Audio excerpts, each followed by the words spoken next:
வணக்கங்க. டிவிகேல ஈரோட்டில் நடந்த அந்த மீட்டிங்ல அண்ணன் பேசும்போது ஒண்ணு சொன்னாப்படி, திமுக நோக்கி சொன்னாப்படி, "நீங்க வந்து கொள்ளடிச்சு வச்சுக்கிற காசு தான் உங்களுக்கு துணை. ஆனா எனக்கு" மக்கள கை காட்டி சொல்லுவாரு. மக்கள கை காட்டி, "இந்த மாசு தான் எனக்கு துணை." அப்படின்ற மாரி ஒரு கருத்த அண்ணன் சொன்னாரு. நல்ல கிளாப்ஸு.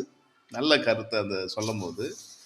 அது நான் இப்போ இதுல பார்க்குறேன். நிகழ்ச்சியில ஒரு YouTubeல வலைத்தளத்தில ஒருத்தவர் பேசுறாரு. அவரு மட்டும் கொள்ளடிச்சு வைக்கலையா? அவரு ஒரு டிக்கெட்ட வந்து ரூ. 200 உள்ள டிக்கெட்ட ரூ. 1000 ரூ. 2000 விக்கிறாரு. அது கொள்ளடிக்கிறது இல்லையா? அப்படின்ற மாரி பேசுறாப்படி.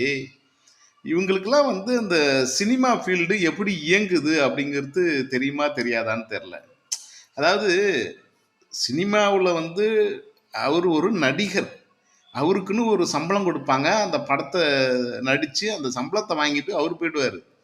அத ஒரு தயாரிப்பாளர் இருப்பாரு. அந்த தயாரிப்பாளர் என்ன பண்ணுவாரு, விநியோகஸ்தர்ட்ட அத விப்பாரு.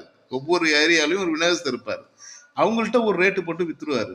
விநியோகஸ்தர் தான் எடுத்துட்டு போயிட்டு தான் திரையரங்குல குடுத்து, திரையரங்குக்கு ஒரு வசூல் பண்ணுவாங்க. இப்போ இதுல இவ்ளோ வேலைகள் இருக்கு. அங்க வந்து ரேட் ஃபிக்ஸ் பண்றது விநியோகஸ்தர்கள் இருக்காங்க, புரொடியூசர் இருக்காங்க. இவங்க தான் ரேட் ஃபிக்ஸ் பண்ண போறாங்க. அந்த படத்த தயாரிச்சவங்க தான் அங்க ரேட் ஃபிக்ஸ் பண்றாங்க, எல்லாம் செய்றாங்க. இதுல வந்து விஜய் கொள்ளையடிச்சு எடுத்துட்டு போய் பண்ற இதெல்லாம் பாருங்க தற்குறிங்கிறாங்களே. இந்த புரிதல் கூட இல்லாம வலைதளங்கள்ல உட்கார்ந்து பேசிக்கிட்டு இருக்காங்களே. இவங்கள நம்ம என்ன சொல்றது? இதெல்லாம் ஒரு சிம்பிள் லாஜிக். ஒரு விவசாயி ஒரு பொருளை உற்பத்தி பண்றான். அவன் ஒரு ஒரு ஒரு ஆள்கிட்ட கொடுக்க விற்கிறான். அதாவது நடுத்தரகர்கிட்ட விற்கிறான். அந்த நடுத்தரகர் எடுத்துட்டு போய் சந்தைப்படுத்துறான். அந்த சந்தைப்படுத்தல அங்க ஒரு இடத்துல விற்கிறதுக்கு ஆள் இருக்கு. இதுதான் விவசாய நிலைமை. அது மாரி தான் ஒவ்வொரு தொழிலும். டைரக்டா விற்கிறது இப்போ எல்லா இடத்துலையுமே ஒரு ரேர் கேஸ்ல தான் டைரக்டா விற்கிறதுல ரேர் கேஸ்ல தான் இருக்குது. அப்போ இடைப்பட்டத்துல இவ்வளோ பேர் இருக்கும்போது ரேட் ஃபிக்ஸ் பண்றது அங்க ஃபிக்ஸ் பண்றாங்க. ஒரு தயாரிப்பாளர் ஃபிக்ஸ் பண்றாரு. இது கூட தெரியாம விஜய் கொள்ளையடிக்கலையா? விஜய் மட்டும் கொள்ளையடிச்சு ரூ. 100 டிக்கெட்ட ரூ. 1000 விக்கலையா? ரூ. 100 டிக்கெட்ட ரூ. 500 விக்கலையா? ரூ. 100 டிக்கெட்ட ரூ. 3000 விக்கலையா? இப்படிலாம் ஒரு கருத்துரை பேசி மக்கள் மத்தியில பரப்புறதால உனக்கு என்ன வந்துற போகுது? இப்போ உள்ள மக்கள்லாம் என்ன ரொம்ப தெளிவில்லாம இருக்காங்கன்னு நினைச்சுக்க. எல்லாருக்கும் எல்லா விஷயங்களும் தெரிஞ்சு நடந்துகிட்டு இருக்காங்க.